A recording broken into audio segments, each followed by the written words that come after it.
Assalamualaikum warahmatullahi wabarakatuh. Salam dan bahagia hai.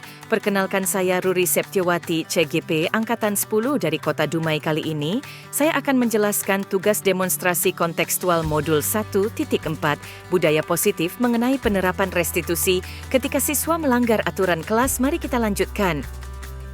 Perkenalkan, fasilitator saya adalah Ibu Nur Hasna MPD dan pengajar praktiknya adalah Ibu Dian Puspita SPD.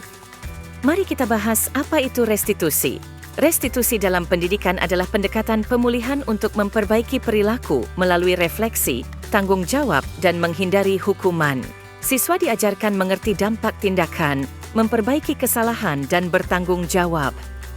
Berbeda dengan pendekatan hukuman yang berfokus pada pencegahan pelanggaran dengan memberikan konsekuensi negatif, restitusi bertujuan untuk membantu siswa memahami dampak dari perilaku mereka, memperbaiki kesalahan, dan belajar dari pengalaman tersebut. Adapun langkah-langkah restitusi yakni ada 3, yaitu menstabilkan identitas. Pada tahap ini, guru mengubah identitas anak dari orang yang gagal karena melakukan kesalahan menjadi orang yang sukses. Jika anak berbuat salah, maka ada kebutuhan dasar mereka yang tidak terpenuhi. Kita harus mampu meyakinkan mereka dengan mengatakan kalimat seperti, "Tidak ada manusia yang sempurna. Saya juga pernah melakukan kesalahan seperti itu." Ketika seseorang dalam kondisi emosional, maka otak tidak akan mampu berpikir rasional. Saat inilah kita menstabilkan identitas anak. Anak kita bantu untuk tenang dan mencari solusi untuk menyelesaikan permasalahan. Langkah berikutnya adalah memvalidasi tindakan yang salah. Kita harus memahami kebutuhan dasar yang mendasari tindakan anak berbuat kesalahan. Menurut teori kontrol, semua tindakan manusia, baik atau buruk, pasti memiliki maksud tujuan tertentu. Ketika kita menolak anak yang berbuat salah, dia akan tetap dalam masalah. Yang diperlukan adalah kita memahami alasan melakukan hal tersebut, sehingga anak merasa dipahami. Langkah terakhir adalah menanyakan keyakinan. Teori kontrol menyatakan bahwa kita pada dasarnya termotivasi secara internal. Ketika langkah 1 dan langkah 2 sukses dilakukan, maka anak akan siap untuk dihubungkan dengan nilai-nilai yang dia percaya dan berpindah menjadi orang yang dia inginkan. Penting menanyakan ke anak tentang kehidupan ke depan yang dia inginkan. Ketika mereka sudah menemukan gambaran masa depannya, guru dapat membantu mereka untuk tetap fokus pada gambarannya. Melalui segitiga restitusi, kita dapat mewujudkan mereka menjadi murid yang merdeka. Mereka mampu menyelesaikan masalah dengan motivasi internal dan bertanggung jawab terhadap pilihannya. Berikut ini akan dicontohkan penerapan restitusi pada 2 kasus pelanggaran yang dilakukan siswa. Selamat menyaksikan Cekidot. Kasus 1, deskripsi kasus 1 ini sebagai berikut. Junaidi seringkali tidur-tiduran dan acuh tak acuh saat pelajaran fisika. Ketika diminta maju ke depan untuk menjawab soal, Junaidi tetap diam di kursinya dan mengatakan, "Saya tidak bisa, Bu," serta menunjukkan sikap tidak peduli. Saya memaklumi sikap dan jawaban Junaidi dan memintanya untuk menemui saya setelah jam pelajaran selesai. Langkah restitusi yang saya lakukan disajikan dalam video berikut ini. Izin menghadap, Bu.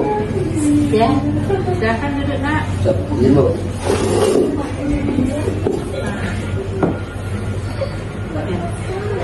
Gimana, Junet? Kamu sehat? Siap, alhamdulillah sehat, Bu.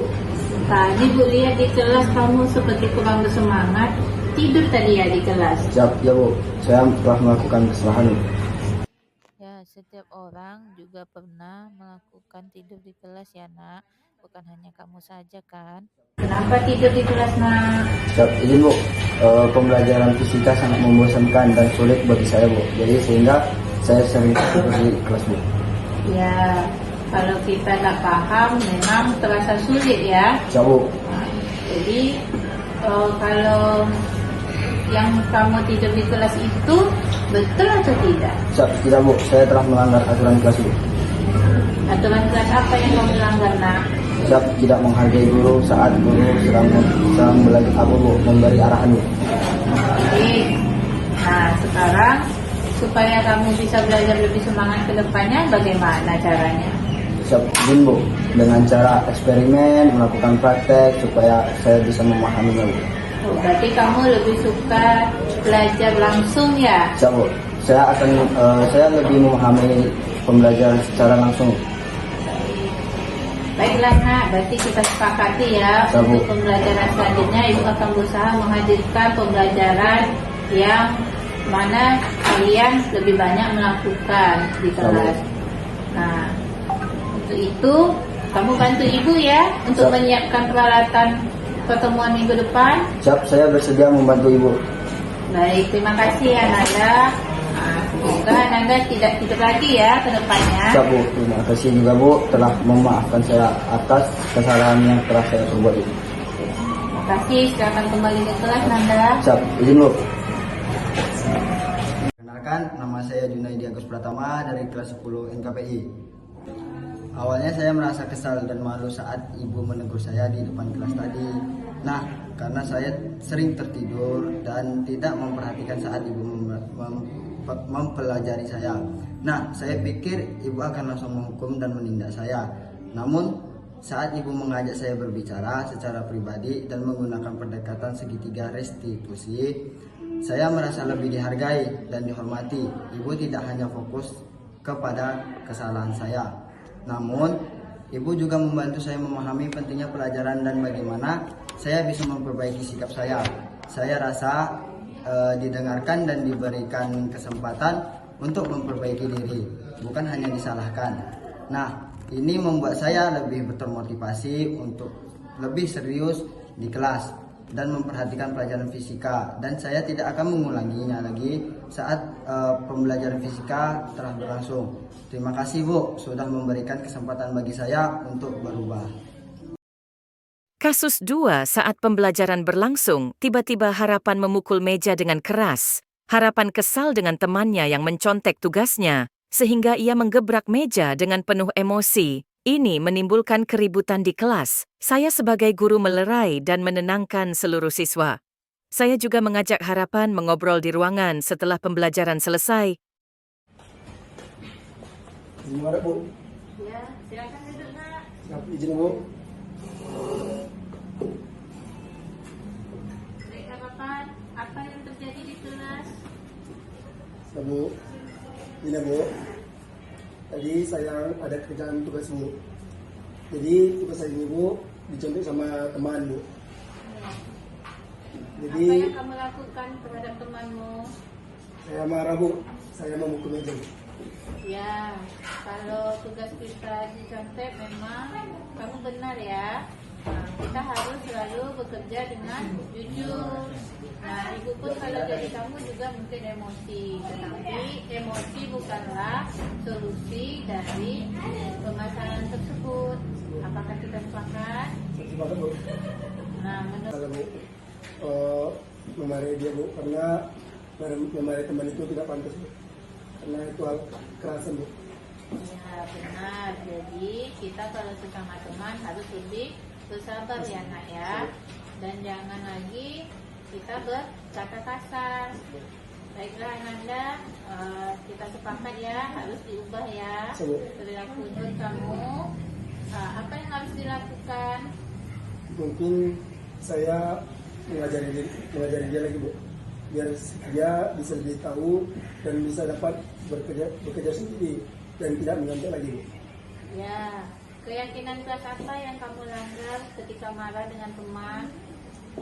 Dan saya bersama. Nah, kalau ada temanmu yang mencontek kembali, apa yang akan kamu lakukan?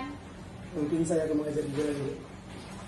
Ajari dia, ya kita harus bisa saling berbagi. Kamu bisa membantu temanmu dengan mengajarinya, bukan hanya memberi jawaban. Baiklah Ananda, terima kasih. Silakan kembali ke kelas. Perkenalkan, nama saya Harapan Zai dari kelas 10 NKPI. Bagi saya, awalnya saya merasa agak canggung dan sedikit takut saat ibu mengajak saya bicara secara langsung tentang perilaku saya di kelas. Saya merasa lebih termotivasi untuk memperbaiki sikap saya dan berinteraksi aktif di kelas. Saya juga tidak akan melakukan kesalahan lagi seperti memarahi teman saat menyontek di kelas. Dan saya akan mengajari teman saya dan memberi dia motivasi yang baik agar bisa lebih baik lagi dan tidak menyontek dengan saya lagi. Mungkin cuma ini saya sampaikan. Terima kasih. Kesimpulan guru harus bisa menjadi manajer, yakni dengan selalu menerapkan langkah-langkah restitusi terhadap pelanggaran siswa, yakni dengan langkah-langkah menstabilkan identitas, memvalidasi tindakan dan menanyakan keyakinan siswa. Tujuan restitusi ini agar siswa menyadari kesalahannya dan bertanggung jawab akan perbuatannya tanpa paksaan, serta dengan kesadaran dari dalam dirinya sendiri. Restitusi tidak bisa hanya sekali dilakukan, tetapi butuh kekonsistenan guru dalam menerapkannya. Terima kasih telah menonton video ini. Semoga memberikan manfaat terus bergerak dan menggerakkan menghadirkan pembelajaran yang berpihak pada murid. Salam sehat dan bahagia. Assalamualaikum warahmatullahi wabarakatuh.